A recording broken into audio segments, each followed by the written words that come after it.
Hi guys! Samahan nyo akong i-tour kayo dito sa pinagmamalaki ng May Kawayan, Bulacan, ang karektan ng May Kawayan Eco Park dito sa Paho, May Kawayan, Bulacan.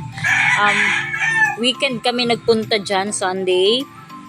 Kaso lang mga after lunch na kami pumunta, so kalahating araw lang kami nakapag-spend ng time dyan.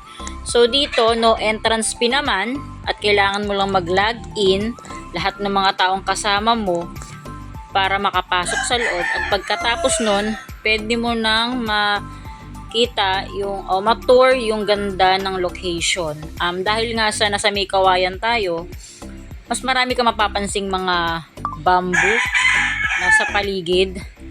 Yan. Meron din diyang mga hayop na mga like no mga bibe, ganyan. Meron din diyang mushroom house. Yung mushroom house hindi na namin napuntahan kasi nga nag-stay lang kami doon sa place namin at doon sa playground na pinaglaruan ng mga bata. So ayan, nagla-log in na sila dyan. So tambay-tambay muna mga person, mga people of the Philippines. And then after that, naghahanap na kami, naglalakad na kami, naghahanap na kami ng spot para doon sa pepestahan namin at paglalagyan namin ng mga pagkain namin. Meron din diyang picnic group. Kung mapapansin nyo, marami diyang pamilya na ay nakanya-kanya silang pwesto. Pwede kang magdala dito ng foldable chair. Yung iba, may dala silang foldable chair. Parang inispendan nila yung the whole day nila dito sa Eco Park. So, maililibang ka naman kasi ang daming tao.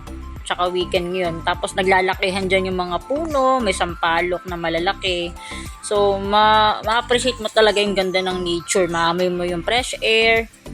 Yan, tapos ang lawak niya. Merong zipline dyan pero hindi pa nag-ooperate. Ewan ko lang kung kailan siya bubuksan. So, dyan sa video, tuloy-tuloy pa rin yung paglakad ng mga people, ng mga kasama ko, mga pamangkin, kapatid, ganyan, pinsan.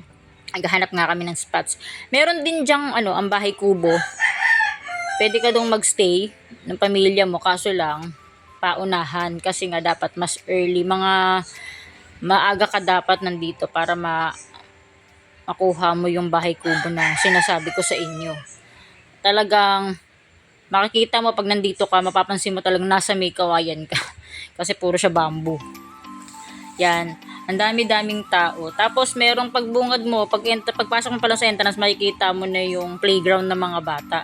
Na-enjoy ng mga bata yung playground kasi ang daming activity doon. Talagang ma-enjoy ng mga young at heart at mga kids yung lugar. Tapos Instagrammable din siya. Maganda rin mag-capture ng picture with family. Ma-appreciate nyo yung ganda ng ambience ng lugar. So yun lang guys. Hope you like this video at tingnan nyo na lang yung mga pictures na kapasa ko na post dito. Nakita nyo yung ganda at saka yung ma-appreciate nyo yung lugar. So punta lang po kayo dito sa amin sa May Kawayan, sa May Paho Eco Park.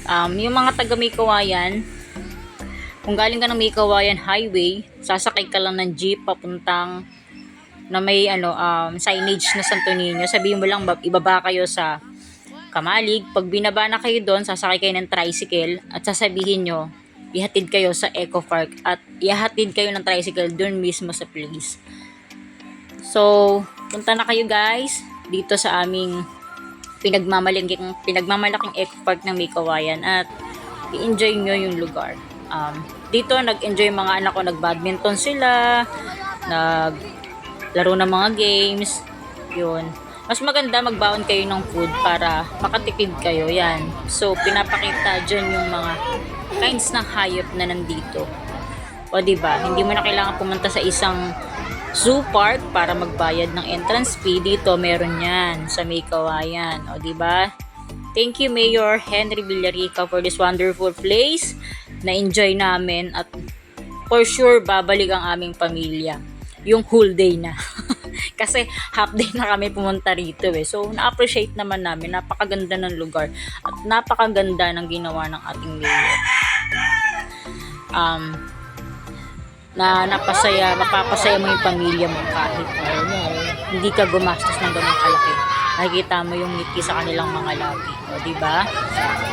So, yun lang guys. Thank you for watching and hope na makapunta rin kayo dito. Bye!